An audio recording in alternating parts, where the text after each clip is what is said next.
Welcome in, welcome to the channel. I am your master cosmologist, the head cheerleader to the stars, here with a weekly forecast for the collective for the week of May 18th through May 24th, 2026.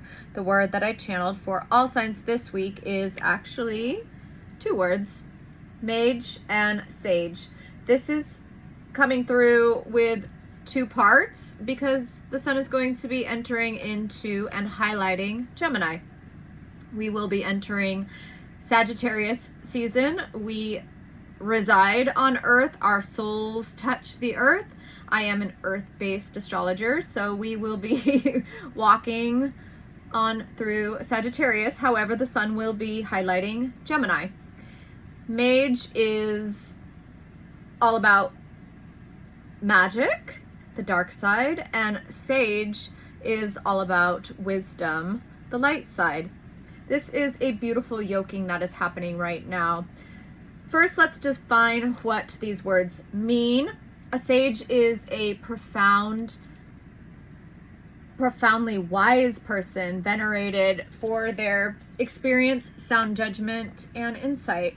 A mage is someone who possesses supernatural powers and has studied magic extensively to the proficiency level, mastery level. The action that is occurring as we begin this week actually is influenced by the conjunction of Sedna, Mercury, and Uranus, all conjoining at 1 degree of Gemini. This is a total revolution of the way the mind speaks, perceives, thinks in this reality.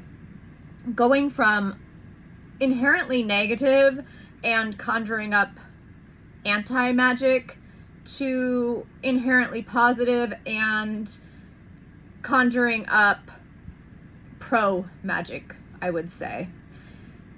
Previously, we were cursed and were cursing and speaking death sentences, essentially. And now we are changing into beings that speak life into others, into ourselves, into the world. We are pro. We are for others. We are not against. We are not divisive. We are not using magic to harm anyone else or to curse them ever again. So what we have going on is this, well, what we had happening for many, many years was first the ripping apart of the I heard the idiot. Okay, I'm gonna run with it. The idiot, which would be the opposite of the sage, and then the kitchen witch, or like the, what's a opposite of a good magician?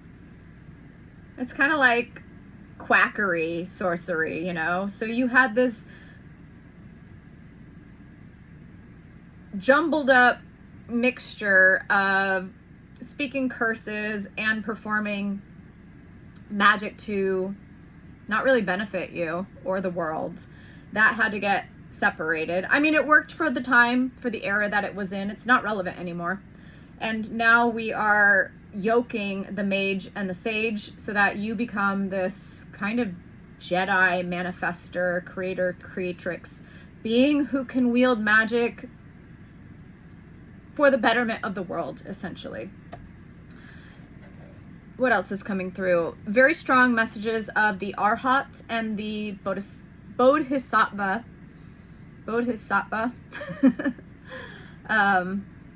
Rising on the planet, these wise, enlightened ones. There's never been an enlightened being on this planet thus far, not since fall times anyway. Y'all can argue me up and down, but I'm gonna say it like it is. Because these states aren't actually meant to be experienced separately. And if you do, you go bonkers, you go off the deep end, you go to one extreme or the other. So I'm not going to go too deep into that. It's a little advanced. If you know, you know. If you don't, you don't. You're not there yet. There's a transfer from being in karma to dharma. And all karma is repetition. It's doing the same thing over and over and expecting different results, where dharma is doing things different and receiving different results. That's all they are. It's not good, bad, negative, positive. You're doomed, you're cursed, you owe the world. It's none of that. It's just different operating platforms, basically. And dharma is where you also get to begin life fresh. You get to start with a clean slate. Nothing is good or bad. You're just a being playing in the world, experiencing Leela, which is divine play. What else? Sixth line, roofing. Many beings are stepping onto the roof. Roof, I heard. Roof. That's because you've healed. H-E-E-L and H-E-A-L. It's a double whammy. You can't have one without the other. You can't heal. You can't heal unless you do both. And that does require you to roof. If you know, you know. Guys, I can't give you all the answers to life. I'm just here to kind of inform you. If you are on your path, you'll figure it out. Keep going. Anyway, I was shown Ascended Masters and like this rising of Ascended Masters. This is actually coming through as hooray, yay, some superheroes are arriving on the scene, but also with entering into Gemini, Sun in Gemini, there's a dark side to this too. There's a positive and a negative, right? There's a dark twin and a light twin, and there's some shady characters and there's some open, truthful, shining beacon examples of the same energy, where there's going to be phonies and frauds and shucksters and those who have only ascended in the mind and not the body as well, where there's going to be this rise of the egos, basically, second comings and shucksters that want to claim some things that they didn't actually attain, they haven't earned, and will try to play people the fool, play people for fools. And it's coming through as sheep to slaughter, you know. So there's a lot of discernment that's required at this time to not follow anyone blindly, to not take people at just at their words, surface level. You know, energy is the only truth. Make sure that the energy matches the words and vice versa. What else?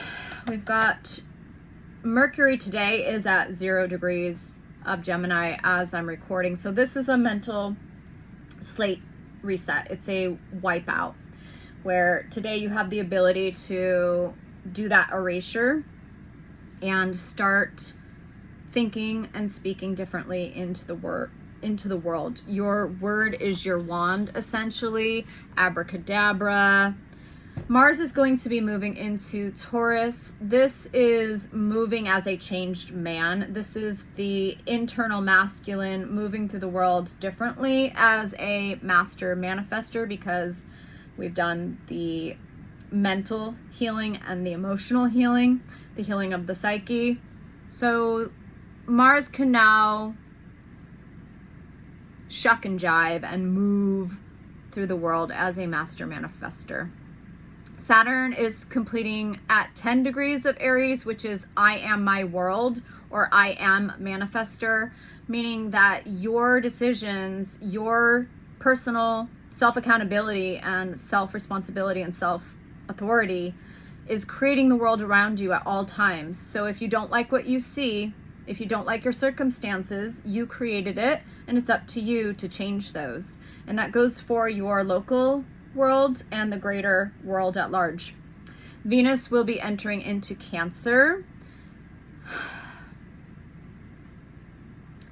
I feel like the inner feminine gets to feel real cozy. If you've done the emotional healing, if you've done the shadow work, your internal feminine is going to feel right at home.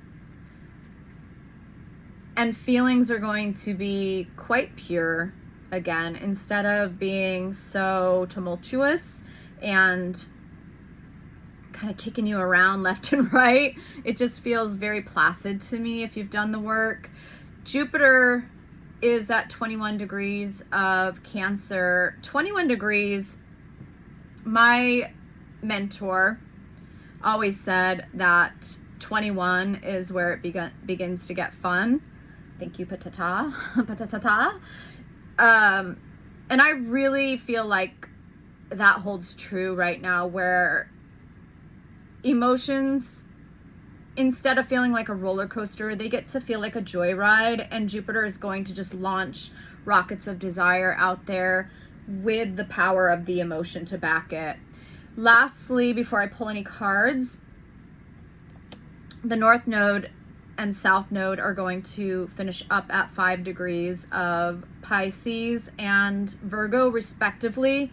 This is the finalization of sensing your thoughts, being highly perceptive to your thoughts, and knowing that you always become them.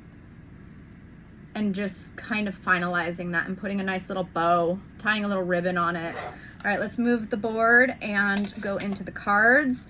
I do have on deck, before I even channeled what the words were, I grabbed these decks, Serpent Fire Tarot and the Shamanic Oracle. Very mystical combination here. So I think we could go pretty deep. I'll try to keep it kind of surface. Oh, whatever. Whatever comes up, I heard. I'm called to the bottom here, actually, the first card. Ooh, and the bottom after that. So we have the Devil and the Sun. This is all double imagery here, and it is suggesting yoking. Actually, the archetype card that I pulled in my year ahead spread for Sun in Gemini was the Chariot. So this is suggesting the kind of chariot energy. Okay, I heard chariot and charioteer, where you are both. You are the chariot and the charioteer, and you have to drive this vessel, your vessel, like you mean it, with intention for the long haul. This gives really long haul endurance energy, if you catch my drift, what I'm alluding to here. But this tells me that the twins yoke, finally. This is the basic gist of these two cards here. The Devil is the energy of being that responsible, unimpaired, not inebriated driver that's not asleep at the wheel. And wow, I'm being given very powerful imagery of the sun chariot and the solar bark, you know, these the myths of the sun being pulled around by a chariot, essentially. Let's get another card, an oracle card, and see what this is. It's the Chariot and the Charioteer. It's driving wide awake. Okay, guide. I walk with determination. What I get here, this is definitely the engine driver. This is an energy of guiding yourself through the world.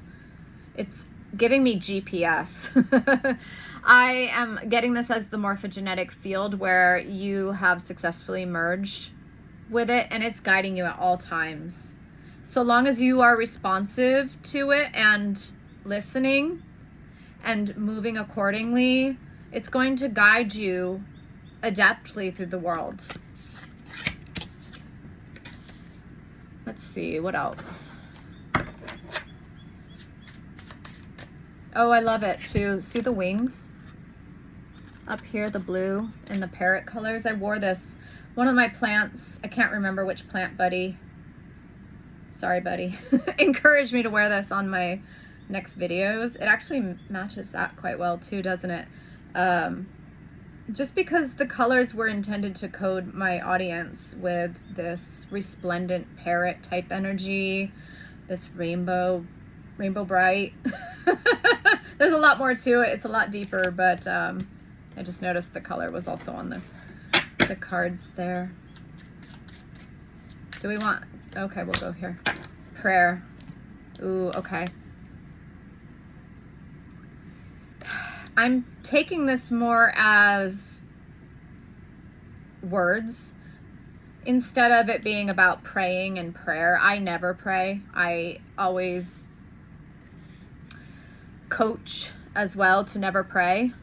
You never P-R-E-Y on anyone, and you never P-R-A-Y at anyone or to anyone or for anyone. Praying is a very low frequency. It's a very disabling, what's the word I'm looking for? It's a very specific word. It's not coming to me. I think you catch what I'm saying here. It's disempowered is what that's the word. It's a very disempowered energy. One, you are disempowering another, and you are saying that you have more power to affect their life than they do. You know, it's very warped and twisted energy to me. So this is just more coming through as the words that you speak ripple and have a ripple effect. It says, I spread peace. This is speaking life, speaking peace, speaking coherence, speaking calmness, gentleness, loving energy out into the field. That is the true power of our words. In the beginning was the Word, and the Word was good.